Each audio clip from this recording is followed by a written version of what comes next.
ஆனால் இவங்க என்ன பண்ணியிருக்காங்க, உயர் ரக கஞ்சா பயன்படுத்தப்பட்டிருக்காங்க. இது எவனோ போட்டு கொடுத்துட்டான்.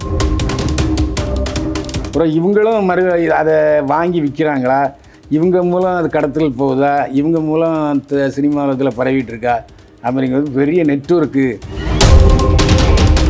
இத்தனோண்டு போலவே 10,000 10,000ங்கிறாங்க ஒரு இடம் நகல் தடவுக்கு. பக்கத்திலே இருப்பான், அவன் சாப்பிட்டுப்பாங்கிற அவனுக்குள்ளே அவன் என்ஜாய் பண்ணிகிட்டு இருப்பான். வீரியமும் அதை விட ஜாஸ்தி. சர்ன்னு ஏறும்.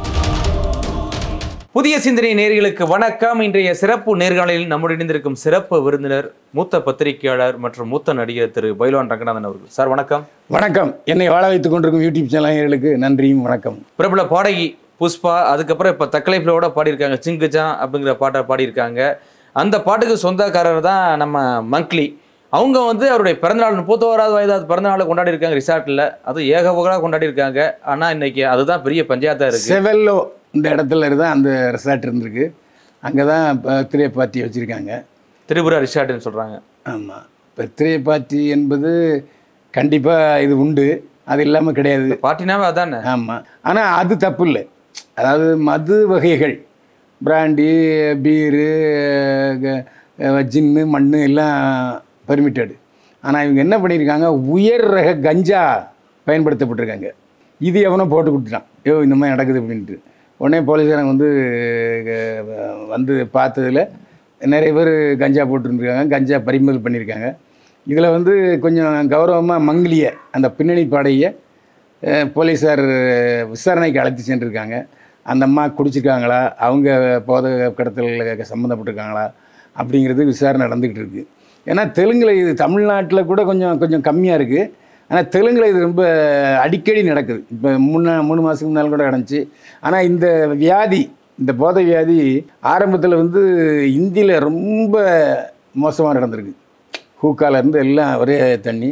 அதில் பெரிய பெரிய நடிகருடைய மகன்கள்லாம் மாட்டியிருந்தாங்க. அது விசாரணை நடந்துக்கிட்டு இருக்குது. நடந்து தண்டனை கொடுத்தாங்களா இல்லையா, ஷாருக்கான் பையன் கூட மாட்டியிருந்தாங்க. அதெல்லாம் தெரியாது. இப்போது லேட்டஸ்ட்டாக இந்த மங்கிலி, அதாவது என்ன கரண்ட்டில் நம்பர் 1 பிளேபேக் சிங்கர், பின்னணி பாடகி. ஏன்னா ஊ சொல்றியா மாமாவுக்கு மயங்காதவங்களே கிடையாது. ஆமாம், பாட்டும் சரி, டான்ஸும் சரி, ஆஹா ஓஹோ சம்மதாவுக்கும் சரி, இந்த வயசுக்கும் சரி. ஆமாம், ரொம்ப நல்லா இருந்துச்சு. இது ஒரு திருஷ்டி பரிகாரமாக என்னென்னுங்கிறது நமக்கு தெரியல. இப்போ தக்கலைஃப்லேயும் பாடியிருக்காங்க சிங்குச்சா பாட்டு. ஜிங்குச்சா அது அடக்க ஒடுக்கமாக இருந்திருக்கலாம். போதை வசு கஞ்சா, உயர கஞ்சா பரிமாறுற அளவுக்கு போயிருக்கு.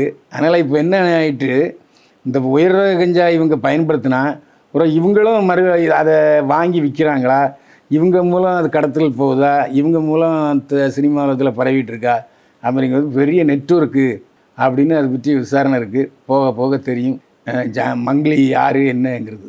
இல்லை சார், இப்போ தொடர்ச்சியாக அந்த சினிமா பிரபலங்கிறது மத்தியில் போதை கலாச்சாரம் பெருசாக போயிட்டுருக்கு. போதைனா அது இந்த ட்ரிங்க்ஸ், இதை தாண்டி இன்னைக்கு ஹை லெவல் போதை பொருள், அதாவது இப்போ இந்த கொக்கைன், சாதாரண கஞ்சாவில் உயர் ரக கஞ்சா இருக்குது. ஓ, இப்போ நம்ம இலை மாதிரி இல்லாமல் அது பக்குவப்படுத்தப்பட்டு பதப்படுத்தப்பட்டு அது ஒன்று சொல்லுதாங்க. அது உயர் ரக கஞ்சான்னு சொல்கிறாங்க. அது ரொம்ப விலை ஜாஸ்தி. அது இத்தனோண்டு போலவே 10,000 10,000ங்கிறாங்க ஒரு இடம் நகல் தடவுக்கு. அந்த மாதிரி சொல்கிறாங்க. அது இப்போது ஏன் என்ன காரணம்? இப்போ அந்த குடியில் அந்தளவுக்கு போதை இல்லையா, அதை தாண்டி அதை வேறு பயன்படுத்தணும்னு கேட்குறேன். அது என்னென்னா, குடின்னா உடனே வெளியே தெரிஞ்சிடும். இவன் ரம் அடிச்சிருக்கான், இவன் பிராண்டி அடிச்சிருக்கான், இவன் ஜின் அடிச்சிருக்கான் அப்படிங்கிறது தெரிஞ்சிருது, இந்த ஸ்மெல்லு. ஆனால் இந்த கஞ்சாவில் அந்த ஸ்மெல் வராது. பக்கத்திலே இருப்பான், அவன் சாப்பிட்டுப்பாங்கிற அவனுக்குள்ளே அவன் என்ஜாய் பண்ணிகிட்டு இருப்பான், வெளியே தெரியாது. அது ஒரு காரணம். ரெண்டாவது, வீரியமும் அதை விட ஜாஸ்தி. சர்ன்னு ஏறும். அதுமாதிரி ரொம்ப நேரம் இருக்கும். ஓ, அதாவது மனதுக்குள்ளேயே சிரிச்சுக்கிட்டு இருப்பான். நீங்கள் சோறு முட்டின்னு எங்கள் ஊரில் நீங்கள் கேள்விப்பட்டீங்க. சோறு முட்டின்னா கஷாயம், இந்த முந்திரி பருப்பில் முந்திரி பழம் இருக்குல்ல, முந்திரி பழம், அதில் ஒரு போதை இது தயார் பண்ணுவாங்க. அது பேர் ஜிஞ்சர்னு பேர். ஓ, ஜிஞ்சரு. அப்புறம் கஷாயம், மது கஷாயம்னு சொல்லுவாங்க. கருப்பாக இருக்கும், இந்த உருண்டை பாட்டில். மண்டை கஷாயம் தான் கேள்விப்பட்டிருக்கேன். ஒரு இது பேர் மண்டை கஷாயமா அப்படி சார்? இது மது கஷாயம்னு சொல்லுவாங்க. அதாவது மதுரை, திருநெல்வேலியில் ரொம்ப ஜாஸ்தி. அதாவது அந்த சமயத்தில் அது பார்த்தீங்கன்னா 10 ரூபா தான். இது 50 ரூபா வருவாங்கல்ல. அந்த 10 ரூபா இதை குடித்த உடனே போய் சோறுலாம் முட்டிட்டுவான். ஓஹோ. அவன் சிரிச்சுக்கிட்டே இருப்பான் தேவையில்லாமல். அந்த மாதிரி அது அதனால தான் அது பெர்மிஷன் கொடுத்தாங்க. அது இவனு ஒரு ஸ்பூன் தான் சாப்பிடணும், ஒரு பாட்டில் அடிச்சிடுவானுங்க. அதாவது ஒடிக்குலானில் கூட அந்த போதை இருக்குது. இப்போ ஒடிக்குலான் தடை செய்யப்பட்டுருச்சு. முன்னெல்லாம் பார்த்தீங்கன்னா ஆஃப்டர் ஷெவலோஷன் இருக்காது, ஒடிக்குலான்னு வெள்ளையாக இருக்கும், அது பயங்கர ஸ்மெல்லாக இருக்கும். அதை ஒரு கிளாஸ் ஒரு பாட்டில் அடிச்சிட்டான்னு வச்சுங்க, வாசல் சும்மா கம்முன்னு வந்துகிட்டே இருக்கும், வாசனை நல்லா இருக்கும். ஆனால் போதை அவங்களுக்குள்ள இது பண்ணிட்டுருப்போம், ஆல்கால். அதுமாதிரி ஆல்கால் அப்படியே குடிக்கிறவங்களும் இருக்கிறாங்க.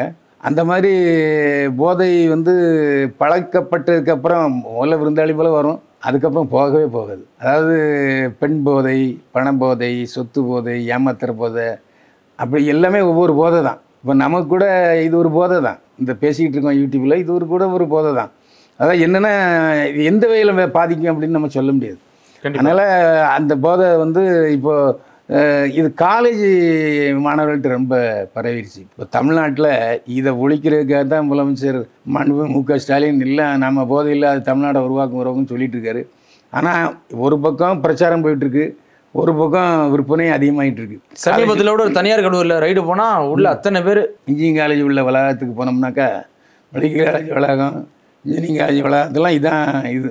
ஏன்னா பசங்க வந்து அதில் ஒரு தடவை அதை அனுபவிச்சானா அப்புறம் மறுபடியும் டிமாண்டு கேட்க ஆரம்பிச்சிருது. அதனால் இப்போது தமிழ்நாடும் கிட்டத்தட்ட போதைக்கலை அந்த தெலுங்கு மாதிரி ஆந்திரா மாதிரி போதை கலாச்சாரத்துக்கு உட்பட்டு தான் வந்துக்கிட்டு இருக்கு. சீக்கிரம் சரியாகணும். ஏன்னா எம்ஜிஆர் ஆனானப்பட்ட எம்ஜிஆரே முதல்ல சிறு சேமிப்பு திட்ட துணைத் தலைவராக இருந்தார், அப்புறம் போதை தடுப்பு பிரச்சாரம் இருந்தார், ஒன்றும் ஒர்க் அவுட் ஆகலை, அவரே திறந்து விட்டுட்டு போயிட்டார். மிதமிஞ்சி போயிடுச்சிங்க. இப்போ போதை கலாச்சாரம் என்பது நான் ஏற்கனவே சொன்ன மாதிரி ஷாவுக்கு தண்ணி, பிறந்த நாளுக்கு தண்ணி, பிரேக்கப்புக்கு தண்ணி, லவ் ஃபெயிலியருக்கு தண்ணி, லவ் ஃபார்மேஷனுக்கு ஒரு இது, டிவோர்ஸுக்கு தண்ணி, ஆமாம், இப்படி எல்லாத்துக்கும். அதாவது அதுக்கு ஒரு பார்ட்டி வேணாங்கிறாங்க. கல்யாணத்தை வந்தாலே என்னப்பா எந்த ரூமில் இருக்கு அப்படின்னு கேட்குறானுங்க. அதனால் கல்யாணம்னு சொன்னாலே ஒரு 10 ஃபுல் பாட்டில் 15 ஃபுல் பாட்டில் வாங்கி வைக்க வேண்டிய சூழ்நிலை ஆகிப்போச்சு. இது எப்படி தடுக்க போகிறோங்கிறதுக்கு ஆண்டவன்ட்ட தான் நம்ம கேட்கணும். ஏன்னா இன்றைக்கு போதையினால் இறந்த சினிமா நடிகர்கள் ஜாஸ்தி. போன வருஷம் பார்த்தீங்கன்னா எல்லாம் 50 வயசு 48 வயசில் போய் சேர்றேன்னா பூரா தண்ணி கேஸ் தான், வெளியே தெரியல. ஆனால் இதை எப்படி தடுக்க போகிறோம்?